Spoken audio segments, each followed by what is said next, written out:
اللہ الرحمن الرحیم اللہم صلی علی محمد و علی آل محمد و بارک وسلم۔ السلام علیکم، میں ہوں علی عباس، آپ دیکھ رہے ہیں پروگرام آؤ بات کریں۔ آج کا ہمارا موضوع ہے decision making and problem solving. اچھا، یہ اتنا امپورٹنٹ موضوع ہے، یہ ہمارے جو سکولز ہیں یا کالجز یونیورسٹیز میں یہ ضرور پڑھانا چاہیے، کیونکہ زندگی کے ہر لمحے میں اگر آپ نے شادی کرنی ہے یا گھر کا کوئی فیصلہ کرنا ہے یا نوکری کا فیصلہ کرنا ہے یا کاروبار کا فیصلہ کرنا ہے، تو وہ فیصلے کیسے لینے ہیں، اور اگر آپ کی زندگی میں کوئی مسئلہ آ جائے، کوئی پرابلم آ جائے، اس کو سالو کیسے کرنا ہے۔ میں نے خود اپنی زندگی میں فائز حسن سیال صاحب کا ایک سیشن اٹینڈ کیا تھا چیمبر آف کامرس میں، decision making and problem solving پہ، اس نے میری زندگی بدل دی۔ پھر وہیں سے میں نے ٹریننگ کی فیلڈ کو جوائن کیا، اور میرا زندگی کا جو آغاز ہے وہ اسی سیشن سے، وہ میری زندگی کا لائف چینجنگ سیشن تھا، اس کا میں ہمیشہ سے کریڈٹ اس بات کا دیتا ہوں۔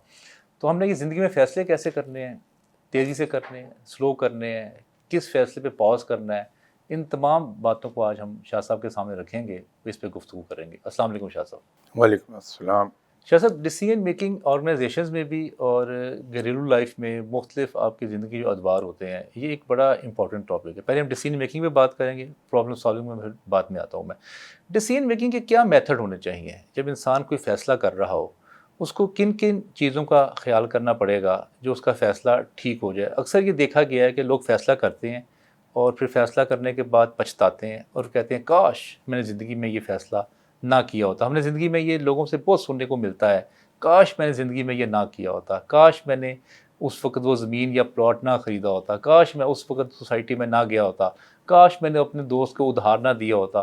تو یہ کاش جو ہے، اس سے بچنے کے لیے انسان کو کیا تدابیر اختیار کرنی پڑیں گی؟ بسم اللہ الرحمن الرحیم۔ ڈیسیژن میکنگ ایک خاصا ڈیفیکلٹ پروسیس ہے، اور جہاں اس میں جلد بازی کا عنصر شامل ہو جائے جی، تو یہ اور بھی مشکل ہو جاتا ہے، اور ایٹ ٹائمز تباہ کن ثابت ہوتا ہے۔ ڈیسیژن میکنگ کے لیے دو بنیادی فیکٹرز ہیں جن کو اگر ہم آبزرو نہیں کریں گے تو انویریبلی ایچ ٹائم ہمارے فیصلے غلط ہو جائیں گے۔ کہیں ایکسیپشنس آ جائیں تو وہ اور بات ہے، لیکن ایکسیپشنس کو ہم کوٹ نہیں کر سکتے۔ ایک اس کے اندر جو بنیادی چیز چاہیے ہوتی ہے ہمیں، وہ یہ چاہیے ہوتی ہے کہ جس انفارمیشن پر ہم بیس کر کے فیصلہ کر رہے ہیں وہ انفارمیشن درست ہونا بڑا ضروری ہے۔ آپ اکثر اداروں کی بات کرتے ہیں، اس لیے میں مثال آپ کو ادارے کی دے دوں گا۔ جو ڈیسیژن میکر ہے، اس کی ٹیبل پر جو انفارمیشن دی گئی ہے، اس میں اگر ایک انفارمیشن بھی غلط ہو جائے تو اس کا فیصلہ غلط ہو جائے گا۔ تو جو سمجھدار مینیجرز ہیں وہ ایک چیز پر اپنے اسٹاف کو ٹرین کرتے ہیں کہ ان کی رپورٹنگ حقائق پہ بیسڈ ہو، جو کچھ بھی وہ رپورٹ کریں وہ صحیح ہو بالکل۔ جب ہمارے پاس انفارمیشن بڑی صحیح آ جاتی ہے تو دوسرا اسٹیپ آ جاتا ہے مشاورت۔ یہ ایک اور فیکٹر ہے۔ مشورے سے انسان چھوٹا نہیں ہوتا۔ ہمارے یہاں ایک عجیب و غریب اداروں میں سلسلہ ہوتا ہے کہ ہم کہنے کو تو میٹنگ ہولڈ کرتے ہیں جی، لیکن در حقیقت وہ میٹنگ نہیں ہوتی، وہ ایک طرح سے سرمن سیشن ہوتا ہے۔ بلکہ وہ تقریر ہوتی ہے، جو ہیڈ ہوتا ہے وہ ہاں، بول رہا ہوتا ہے، باقی کسی کو تو اجازت وہ نہیں اپنا ہوتی۔ سرمن ڈیلیور کرتا ہے اور میٹنگ ختم ہو جاتی ہے۔ جی، یہ رویہ ٹھیک نہیں ہے۔ اس سے بچنے کا ایک بڑا آسان طریقہ ہوتا ہے کہ ایک پرابلم آپ ٹاس کر دیں، لوگوں کے سامنے پلیس کر دیں، اور جو سب میں اس میٹنگ کے اندر بیٹھا ہوا جونیئر ترین آدمی ہے، اسٹارٹ ود ہم، اوکے، کہ اس معاملے کو ڈسکس کرنے کے لیے ہم اکٹھے ہوئے ہیں، آپ کی کیا رائے ہے اس میں؟ اس کی گفتگو کے جو سائلنٹ پوائنٹ ہیں، جی، وہ جو منٹس آف دی میٹنگ کے لیے نوٹس لے رہا ہے جی وہ اس میں سے سیلینٹ پوائنٹس نوٹ کرتا جاتا، پھر اسی طرح آپ اوپر آتے جاتے ہیں حتیٰ کہ آپ اپنے نمبر 2 پہ چلے جاتے ہیں. وہ جب سارے اپنے خیالات کا اظہار کر دیتے ہیں تو پھر آپ اپنا بولتے ہیں. لیکن اگر سمجھدار ہے جو چیئر کر رہا ہے اس میٹنگ کو، تو وہ یہ نہیں کہتا کہ اس کے بارے میں میرے ویوز یہ ہیں. وہی کہتے ہیں کہ صاحب I am one of you, آپ کو برابر کا ہوں، تو جیسے آپ نے اپنی رائے کا اظہار کیا میں بھی اپنی رائے کا اظہار کر رہا ہوں، تاکہ وہ امپوزنگ نہ ہو جائے. شاہ صاحب یہ بڑی کتابی بات لگ رہی ہے مجھے آپ کی کہ آپ سب سے جونیئر سے پوچھیں. جونیئر تو بیچارہ ساری زندگی سنتا ہے، وہ تو اس کی تو کبھی زندگی میں باری ہی نہیں آتی، بلکہ جو اوپر والے 2nd اور 3rd ٹیئر کے لوگ ہوتے ہیں ان کی بڑی مشکل سے باری آتی ہے. آپ نے تو سائیکل ہی پورا گھما دیا ہے. جہاں جہاں اس کو پریکٹس کیا جاتا ہے جی وہاں بڑی لائیولی مینجمنٹ، بڑا لائیولی اسٹاف ملے گا آپ کو، اس کے اندر کانفیڈنس بھی ہوگا اسٹاف میں. جو بات وہ درست سمجھتا ہے اس کا بغیر کسی ہچکچاہٹ کے وہ اظہار کرے گا لوگوں کے درمیان بیٹھ کے. That is how you train your juniors. آپ ان کو حوصلہ دیتے ہیں، کانفیڈنس دیتے ہیں کہ وہ بات کریں. یہ اس وقت ہوگا جب آپ نے جونیئر موسٹ آدمی کو بھی آپ انوائٹ کرتے ہیں کہ آپ کا کیا خیال ہے. وہ فیل کرتا ہے میں بڑا امپورٹنٹ ہوں کیونکہ سب سے پہلے مجھ سے پوچھا گیا ہے. در حقیقت آپ چاہ یہ رہے ہوتے ہیں کہ یہ نہ ہو کہ پہلے سینئرز بولیں اور وہ ان کی رائے کے نیچے دب جائے. جی جی اس کے اندر پھر رائے دینے کا جذبہ کبھی بھی نہیں بیدار ہوگا، نہ حوصلہ پیدا ہوگا. اس لیے سب سے پہلے جونیئر کو، یہ کتابی بات نہیں ہے، یہ پریکٹس کیا جاتا ہے. اچھا پھر بہت کم اداروں میں ہی ہوگا، پھر بہت کم اداروں میں ہوگا پھر یہ. جہاں ماڈرن مینجمنٹ ٹیکنیکس استعمال ہو رہی ہیں جی وہاں پہ یہ ہوتا ہے. آپ دوسروں کو، جونیئرس کو فورس کرتے ہیں کہ وہ ڈیسیجن میکنگ کے اندر پارٹیسپیٹ کریں. شروع میں آپ فورس کرتے ہیں، پھر ان کو اپنا شوق پیدا ہوتا ہے اور وہ کانفیڈنس ان کے اندر آ جاتا ہے کہ وہ ہر معاملے پہ اپنی رائے بڑی بے باکی سے، ان کو کانفیڈنس ہے. 2 چیزوں کا کانفیڈنس پیدا کر دیجئے جی کہ اس میٹنگ روم میں ہم جتنے بیٹھے ہیں، as long as we are in that conference room, جی جی ہم ایکول اسٹیٹس کے لوگ ہیں. ٹھیک ہے نہ ہم میں کوئی پیون ہے، نہ ہم میں کوئی چیف ایگزیکٹو ہے. ٹھیک. یہ ان کو ایک کانفیڈنس دے دیں کہ اس کانفرنس روم کے اندر ہم سب ایکول ہیں. سمجھدار جو ٹاپ مین ہے وہ اپنے جونیئرز کو یہ سکھا دیتا ہے کہ اس کانفرنس روم کے اندر قطعی طور پہ ہم برابر ہیں، کوئی چھوٹا بڑا نہیں، آپ رائے دیجیے اپنی. دوسری چیز ایک جو کانفیڈنس آپ دیتے ہیں وہ زبان سے نہیں ہوگا، وہ آپ کی جو آپ پریکٹیکلی ڈیمونسٹریٹ کرتے ہیں کہ جو میں کہہ رہا ہوں وہ درست ہے. وہ یہ ہے کہ جو کچھ ہم یہاں پہ بولیں گے ہم میں سے کوئی آدمی اس کو دل پر نہیں لے گا. It is all academic, discussion کا حصہ ہے، وہ یہیں ختم ہو جائے گی بات، ہم اسے کیری نہیں کریں گے اپنے ساتھ. تو جب تک آپ پریکٹیکلی ڈیمونسٹریٹ نہیں کریں گے کوئی اس کو اعتبار نہیں کرے گا اس بات کا. اچھا صاحب 2 سی اوز ہیں، جیسے ایک جو ینگ سی اوز ہیں اور ایک ذرا جو جن کا وقت زیادہ ہو گیا، جن کا تجربہ زیادہ. دیکھنے میں یہ آیا ہے جو ینگ سی اوز ہیں ان کی ڈیسیجن میکنگ فاسٹ ہے. انہوں نے کوئی بندہ ہائر کرنا ہے وہ فوراً سے موٹیویٹ ہو جاتے ہیں، یا ان کے سامنے کوئی آئیڈیا آتا ہے وہ فوراً سے ان کو ڈیسیجن لیتے ہیں اور وہ فوراً سے موٹیویٹ کرتے ہیں، کہتے ہیں جی کرو. اچھا اس کے بعد جو تجربہ کار ہیں وہ ذرا وقت لیتے ہیں اور وہ سوچتے ہیں کہ آپ نے کیسا کرنا ہے. ایک دفعہ دوبارہ ملاقات کرواتے ہیں، 3-4 لوگوں سے پھر ملاقات کرتے ہیں. اچھا جو پہلے والی کیٹیگری ہے جو سپیڈ سے ڈیسیجن لیتے ہیں ان کو اپنے ڈیسیجن ریورٹ بھی اتنی سپیڈ سے کرنے پڑتے ہیں. جس کی وجہ سے آرگنائزیشن میں انریسٹ پیدا ہوتا ہے. ایک آپ نے بندہ ہائر کر لیا فٹافٹ, اس نے پریزنٹیشن دی, آپ بڑا موٹیویٹ ہو گئے, فٹافٹ آپ نے ہائر کر لیا اس کو. اچھا پھر 1-1.5 ماہ کے بعد پتہ چلا یار یہ تو ڈلیور ہی نہیں کر رہا, تو اس کو پھر وہ ٹرمینیٹ کرتے ہیں. تو یہ اب سارا سینیریو جو ہے اس کا صحیح طریقہ کار کیا ہے کہ کتنا کون سا ڈیسیجن جو ہے وہ اسپیڈ سے لینا چاہیے اور کون سا ڈیسیجن جو ہے وہ بڑا دیکھ بھال کے لینا چاہیے. دیکھیے یہ جو آپ نے ایک لائن ڈرا کی, جو ینگر جنریشن ہے چیف ایگزیکٹوز کی اور ایک اولڈ ٹائمرز, اس کے اندر 2 فیکٹرز ہیں. جو ینگسٹر ہے اس کی انرجیز کا لیول بڑا ہائی ہے, مینٹل انرجیز بھی بہت ہیں اس کی زیادہ ہے, وہ کیلکولیٹڈ رسک لینے میں بلیو کرتا ہے, ٹھیک, تو وہ ڈیسیشن ریلیٹیولی جلدی لے لے گا دوسروں کی نسبت.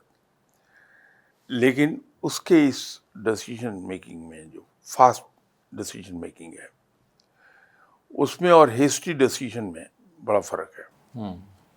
جس کو آپ ریفر کر رہے ہیں دوز آر ہیسٹی ڈیسیجنس, جلد بازی میں بغیر کچھ سوچے سمجھے, بغیر کچھ کنسیڈر کیا اس نے اگر فیصلہ کر لیا تو it is bound to turn اور اے پور ڈیسیجن. لیکن اگر اس نے سوچ سمجھ کے لیکن ایٹ اے اسپیڈ, جو کچھ اسے پڑھا ہے, جو اس کا تجربہ ہو گیا ہے, جو اس کے پاس کامن سینس ہے, ان سب کو اپلائی کرنے کے بعد اسے ایک کوئک ڈیسیجن لے لیا, وہ انرجیٹک ہے بندہ. اولڈ ٹائمر جن کو آپ کہہ رہے ہیں وہ ریٹائرمنٹ پہ ان کے تھوڑا عرصہ پڑا ہے, ایج گزرنے کے ساتھ ساتھ بندے میں رسک ٹیکنگ کیپیسٹی بڑی ریڈیوس ہو جاتی ہے. وہ کیلکولیٹڈ رسک لینے میں بھی ہچکچاتا ہے, مینٹل انرجیز کا لیول تھوڑا ڈراپ کر گیا ہوتا ہے. تو یہ فیکٹر مل کے اس کو 2-2, 3-3, 4-4 بار ایک ہی چیز کو, آپ کو بھی ان لوگوں کو دیکھیں کہ لیٹر ڈکٹیٹ کرا رہے ہیں, جی, لیٹر آئے گا ٹائپ ہو کے سگنیچرز کے لیے, فائنل ڈرافٹ ہے وہ, اس کے اندر پھر غلطیاں نکالیں گے, واپس کر دیں گے کہ اس کو ری ٹائپ کر لو. جی, پھر آئے گا, پھر اس کے اندر کہیں غلطی نکال لیں گے. تو ایک لیٹر کو 3-3, 4-4 بار ٹائپ کرتے ہیں, ایک میمو ہے اس کو 3-3, 4-4 بار ٹائپ کریں گے. وہ ان کا ایج فیکٹر ہے. اسی لیے یہ جو ریٹائرمنٹ ایج ہے وہ 65 پہ اب رکھی گئی ہے. پہلے یہ 55 پہ ہوتی تھی, پھر اس کا بار تھوڑا سا ریز کیا, 58 ہو گئی, پھر 60 ہو گئی, اب 65 کر دی. اس کی وجہ یہ ہے کہ جو لوگوں کی ہیلتھ بہتر ہوئی ہے, ہیلتھ کانشیس ہوئے ہیں لوگ, اب وہ 65 کی ایج تک کام کے رہ جاتے ہیں. اس کی وجہ یہی ہے کہ وہاں اس ایج تک پہنچتے پہنچتے اتنا محتاط ہو گیا ہوتا بندہ کہ ڈیسیجنز لیٹ ہوتے ہیں. اور ڈیسیجنز کے بارے میں ایک مسئلہ یہ ہے کہ اگر وہ آپ نے ٹائملی ڈیسیجن نہیں لیے ہیں, آن ٹائم نہیں لیا ڈیسیجن, تو وقت ہاتھ سے نکل جاتا, وہ پھر الٹا وہ اپرچونیٹیز مس ہو گئی ہوتی ہیں ہماری. اچھا, ہم شاہ صاحب پلاننگ کر رہے ہوتے ہیں زندگی میں, ہمارے مائنڈ میں کوئی آئیڈیا آ رہا ہوتا ہے, ہم یہ سوچتے ہیں کہ ہم یہ کام کریں, یہ پروجیکٹ کریں, یا یہ بزنس آئیڈیا ہم اس پہ امپلیمنٹ کریں, یا ایون ہم آفیسز میں بھی اپنے کوئی نئے آئیڈیاز پہ ورکنگ کر رہے ہوتے ہیں, تو ہم سوچتے ہیں کہ اس کو کل کر لیں گے, اس کو پھر پرسوں کر لیں گے, اس کو ہم سوچتے ہیں, کرتے ہیں, ڈیلے ہوتا جاتا ہے آئیڈیا. وہ حتیٰ کہ اتنا ڈیلے ہوتا ہے کہ ایک وقت ایسا آتا ہے کہ وہ آئیڈیا اپنی ویسے ہی موت جو ہے نا وہ اس کو آئیڈیا کو ہو جاتی ہے وہاں پہ. تو اس میں جو لوگ کی جو ڈیلے کرتے ہیں چیزوں کو, ان کو کیا آپ بتائیں گے کہ اگر ان کی خواہش تو ہوتی ہے لیکن اس کو وہ امپلیمنٹ نہیں کر پا رہے ہوتے؟ میں نے آپ سے جیسے عرض کیا کہ جو عمر آدمی کی بڑھتی ہے اس میں رسک لینے کی صلاحیت کم ہوتی جاتی ہے, اس کی احتیاط بڑھتی جاتی ہے, اس میں وہ ڈیلے کر لیتا ہے. لیکن کچھ لوگ بائی نیچر انڈیسائسو ہوتے ہیں, وہ فیصلہ کرنے میں بہت زیادہ ٹائم لیتے ہیں. اتنا ٹائم کہ وہ بس ہی مس ہو گئی ہوتی ہے. ان لوگوں کی ٹریننگ ہونی چاہیے. ان کے اندر کانفیڈنس کی کمی ہے. اب یہ ایک آپ نے سوال کے دوران ایک بات آپ نے فرمائی کہ پروجیکٹ لانچ کرنا چاہتے ہیں ہم. جی. کوئی پروڈکٹ ہم لانچ کرنا چاہتے ہیں, نئی ایکسٹینشن کرنا ہے ٹو دا پلانٹ. یہ پالیسی ڈیسیژنز ہیں. ایسے ڈیسیژنز کبھی سنگل ہینڈیڈلی نہیں لیے جاتے. اس کا پروجیکٹ پیپر بنایا جاتا ہے, وہ پٹ اپ ہو جاتا ہے, وہاں اس پر ڈسکشنز ہوتی ہیں تمام پہلوؤں سے, دین اے ڈیسیژن از ٹیکن.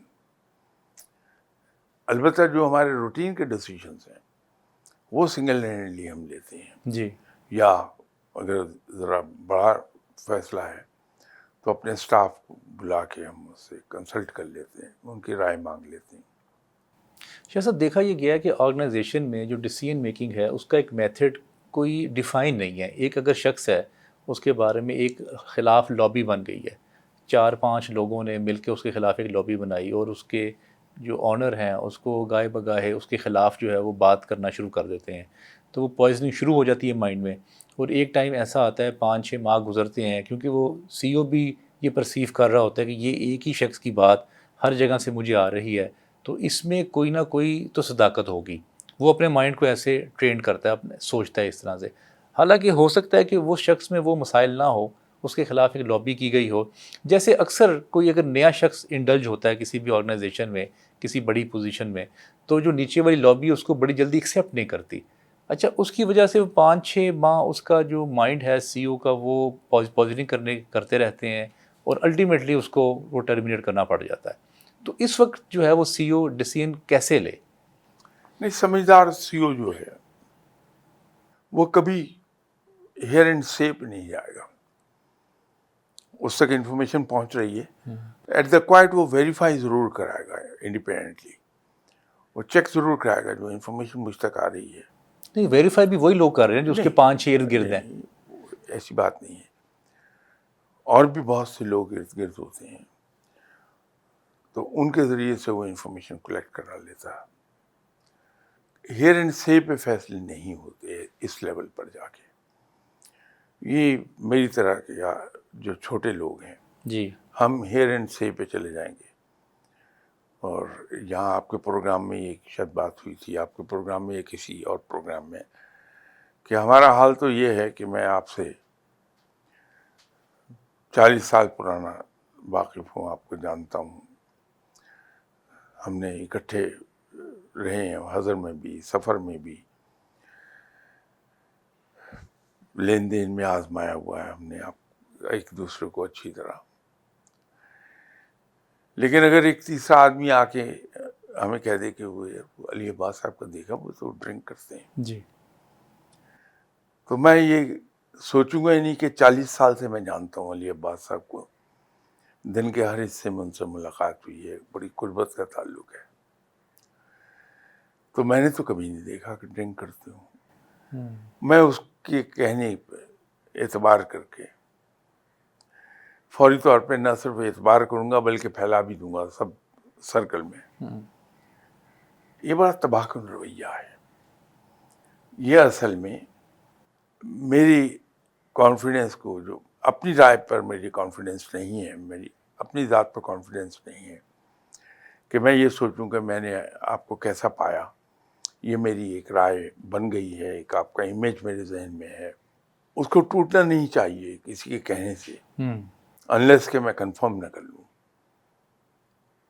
یہ کمزوری میری ظاہر ہو رہی ہے, علی عباس صاحب پہ حرف نہیں آ رہا, یہ میری کمزوری ہے کہ اس طرح سے میں استعمال ہو گیا. آپ کے ساتھ کسی پروگرام میں اپنے باس کا ذکر کر رہا تھا, جنہوں نے سکھایا تھا, انہوں نے یہی کہا تھا کہ جو آدمی آ کے آپ کو کوئی بات بتا رہا ہے تو سمجھ لیجیے کہ اس کے اپنے کچھ موٹیوز ہیں, وہ ان موٹیوز پہ آپ کو بتا رہا ہے. ادروائز اس کو کیا ضرورت ہے کہ اتنی مصروف زندگی میں وہ آپ تک چل کے آئے اور آپ کو ایک آدمی کے بارے میں آپ کا ذہن پالوٹ کرنے کی کوشش کریں. ٹھیک ہے. تو وہاں پہ یہ تو جو اس کا چیف ہے ادارے کا، وہ اس کی کمزوری کو ظاہر کرے گا اگر وہ ہیئر اینڈ سے پر چلا جائے، ٹھیک، لیکن وہ اپنے ذرائع سے اس کو ویریفائی کرے گا اپنے طریقے سے، تو اس تک بات آ جائے گی۔ اور ویسے بھی نیچر کا اپنا ایک طریقہ ہے کہ اگر آپ چیزوں کو تھوڑا ٹائم دیتے ہیں تو اصلیت خود بخود سامنے آنے لگتی ہے، اللہ تعالیٰ سامنے لے آتا ہے۔ تو چیف کے لیول تک پہنچنے والا آدمی کبھی اتنا بیوقوف نہیں ہو سکتا کہ وہ صرف رپورٹوں پر بیس کر کے اگلے کو فارغ کر دے۔ ایک آدمی ہے، فرض کیجیے میں ہوں، میرے بارے میں آپ کو روز رپورٹ آتی ہے، شاہ صاحب تو 12 بجے آتے ہیں۔ صبح کا جو چوکیدار ہے، آپ اس کو بلوائیں گے کہ شاہ صاحب کتنے بجے آتے ہیں یہاں؟ وہ کہتا ہے جی صبح 7 بجے آتے ہیں، سب سے پہلے آئے ہوتے ہیں۔ اب جن لوگوں نے میرے خلاف آپ کو رپورٹ دی تھی، ان کی پوزیشن آپ کی نظروں میں کہاں گئی؟ گر گئی۔ بہت پرانی بات ہے، میرے خیال 1966،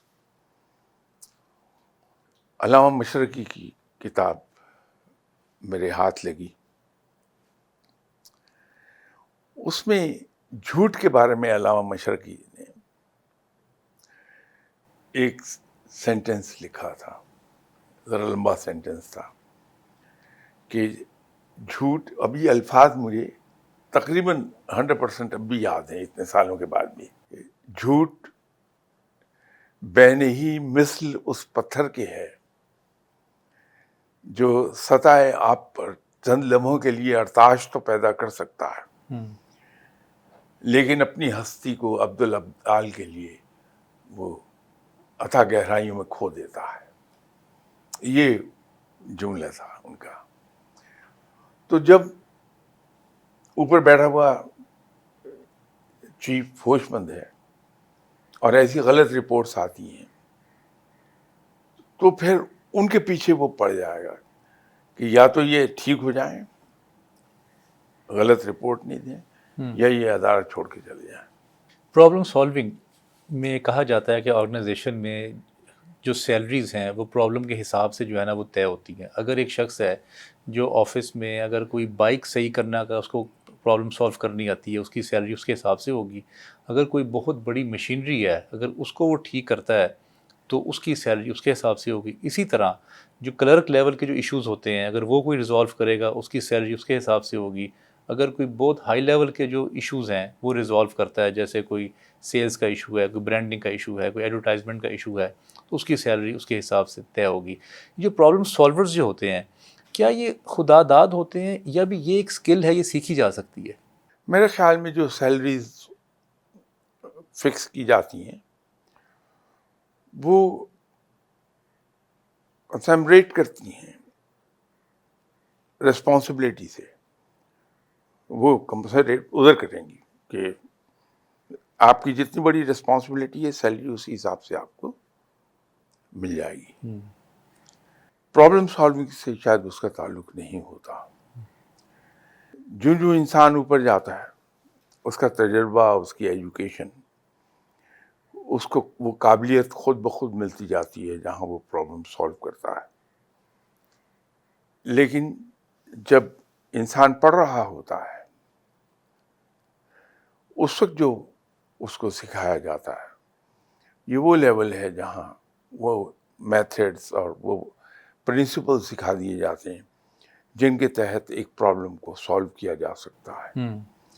شاید آپ کے ساتھ کبھی پہلے بھی بات ہوتے ہوئے میں نے عرض کیا تھا کہ جب کوئی پرابلم آتی ہے تو انسان کو ایک دم سے اس کے اوپر اس کو پکڑ کے سیدھا اسٹریٹ وے حل کرنے کی کوشش نہیں کرنی چاہیے۔ ٹھیک ہے، پرابلم آئی ہے سامنے، اس کو رکھیے، طے شدہ جو میتھڈ ہے اس پر جائیے کہ عام طور پہ جس کو ہم پرابلم سمجھ رہے ہوتے ہیں وہ پرابلم نہیں ہوتی، سمٹمس ہوتے ہیں۔ سمٹمس، ٹھیک ہے۔ ہم اس کو غلطی سے پرابلم سمجھ لیتے ہیں تو ہم سمٹمس کا علاج کرتے ہیں، پرابلم تہ میں ویسی پڑی رہ جاتی ہے۔ تو پہلا میتھڈ تو یہ ہے کہ آپ یہ ڈٹرمن کیجئے کہ ایکچوئل پرابلم ہے کیا۔ وہ آپ کی بات سے مجھے یاد آ گیا کہ وہ ایک گاؤں میں جب بدبو آتی تھی نا کنویں میں سے، تو وہ کنویں میں سے پانی نکالتے رہتے تھے. تو کوئی سیانہ بندہ گزرا وہاں سے تو انہوں نے کہا کہ بھائی اس کے اندر جو کتا گرا ہوا ہے نا اس کو نکالیں، پہلے اس کو نکالیں تو یہ مسئلہ جو ہے نا وہ آلریڈی سالو ہو جائے گا. اچھا میرا سوال یہ تھا کہ یہ خدا داد صلاحیت ہے انسان کے اندر، یہ سیکھی جا سکتی ہے، اور اگر سیکھی جا سکتی ہے تو کیسے سیکھ سکتا ہے انسان؟ نہیں اس کو سیکھا جا سکتا. وہی میں عرض کر رہا تھا جی. کہ جب ہم پڑھ رہے ہوتے ہیں ایون ان پریکٹیکل لائف، ہم اپنے سینئرز کو دیکھتے ہیں کہ وہ کیسے کسی پرابلم کو ریزالو کر رہے ہیں، سولوشن کیسے ڈھونڈ رہے ہیں وہ، تو ہم وہاں سے سیکھتے جاتے ہیں. لرننگ کا پروسیس تو قبر تک جاری رہتا ہے. ٹھیک. وہ تو پہلا سانس لیا بندے نے تو لرننگ کا پروسیس شروع ہو گیا، اور آخری سانس لینے تک لرننگ کا پروسیس جاری رہتا ہے. شاہ صاحب جو سب سے بڑا مسئلہ میں نے یہ دیکھا کہ جیسے کوئی پرابلم آتی ہے نا تو یکدم نا ہاتھ پاؤں پھول جاتے ہیں. بس میرا یہ آخری سوال آپ سے یہ ہوگا کہ اس وقت نا سب سے پہلے میتھڈ کیا ہے جب کوئی پرابلم کی، کیونکہ یہ نیوز آتی ہے نا آپ کو کہ سر یہ مسئلہ ہو گیا، یا آپ کے سامنے آپ نے دیکھا یہ مسئلہ ہوتا ہوا ہے، سر یہ ادارے میں یہ پرابلم ہو گئی، مشین بند ہو گئی، سر وہ ایکسیڈنٹ ہو گیا ایک یہاں پہ. تو اس وقت جو وہ جس کے پاس یہ ایشو آ رہا ہے اس کو فوراً کیا کرنا چاہیے؟ دیکھیے جس کے پاس یہ پرابلم جا رہا ہے جی. وہ لامحالہ سینئر آدمی ہے، جی. سیزنڈ ہے، وہ تعلیم یافتہ ہے، پروفیشنلی کوالیفائڈ ہے. تو وہ سب سے پہلی بات تو یہ ہے، جو گھبرایا ہوا آیا ہے کہ سب یہ ایک منٹ بیٹھیے آپ پانی پیئے. ٹھیک. تو اس کے بعد کہ اب بتائیے کیا مسئلہ ہوا، پہلے اس کو کول ڈاؤن کریں کہ یہ پرابلم آ گئی کہ اوکے اس سے کیا ہو رہا ہے. تو وہ جب اس سے آپ اتنے تحمل سے بات کرتے ہیں، اس میں 1 منٹ فالتو لگ جائے گا، 1.5 منٹ فالتو لگ جائے گا، لیکن کوئی ارجنسی آپ کی آواز میں نہیں ہے، آپ کے باڈی لینگویج میں کوئی ارجنسی نہیں ہے، آپ بیہیو ایسے کر رہے ہیں as if this is something normal.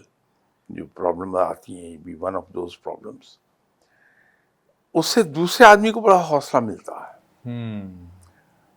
تو آپ ٹھنڈے دل سے، جب ٹھنڈے دماغ کے ساتھ اس پرابلم کو سنتے ہیں تو بڑے اطمینان سے اس کو کہتے ہیں کہ اس کو اس طرح کر لو، یہ حل ہو جائے گا.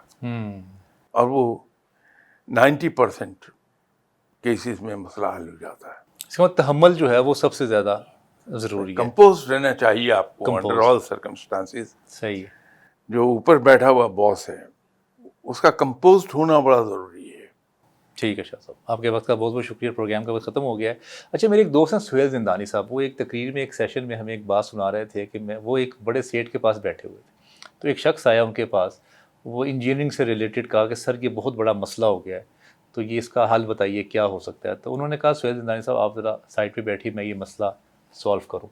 تو سیٹھ صاحب نے بتایا کہ آپ کے دماغ میں اس کا کیا سلوشن ہے. تو انہوں نے سلوشن نمبر اے بتایا اور پھر سلوشن نمبر بی بتایا. تو پھر پوچھا انہوں نے کہ آپ کے خیال سے دونوں میں سے بہتر کون سا ہے. تو انہوں نے کہا مجھے لگتا ہے کہ سلوشن نمبر اے زیادہ بہتر ہے. تو سیٹھ صاحب نے کہا جی ٹھیک ہے، آپ سلوشن نمبر اے پہ آپ امپلیمنٹیشن سٹارٹ کر دیں. اچھا وہ شخص چلا گیا. اب سہیل زندانی صاحب سیٹھ صاحب کے پاس آگے واپس بیٹھ گئے. تو زندانی صاحب ان کو کہتے ہیں کہ سر مجھے کچھ سمجھ نہیں آئی، یہ بڑی ٹیکنیکل سی بات وہ کر رہا تھا، تو یہ کیا مسئلہ تھا. تو سیٹھ صاحب کہتے ہیں اس بات کا مجھے بھی کوئی گمان نہیں ہے، مجھے بھی کچھ سمجھ نہیں آئی. تو انہوں نے کہا آپ نے تو کہا اس کو کہ یہ سلوشن نمبر اے کو آپ امپلیمنٹ کریں. وہ کہتے ہیں روزانہ میرے پاس لوگ آتے ہیں پرابلم لے کے، جن کے پاس پرابلم ہوتی ہے سلوشن بھی ان کے پاس ہی ہوتا ہے، لیکن ان کے پاس ڈیسیژن میکنگ کی پاور نہیں ہوتی، ان کے پاس حوصلہ نہیں ہوتا. تو میں یہاں بیٹھے بیٹھے سب لوگوں کو کانفیڈنس دیتا ہوں، حوصلہ دیتا ہوں، اور وہ امپلیمنٹیشن سٹارٹ کر دیتے ہیں. آپ کے وقت کا بہت بہت شکریہ. انشاءاللہ اگلے ہفتے نئے پروگرام کے ساتھ آپ سے پھر ملاقات ہوگی. السلام علیکم ورحمۃ اللہ.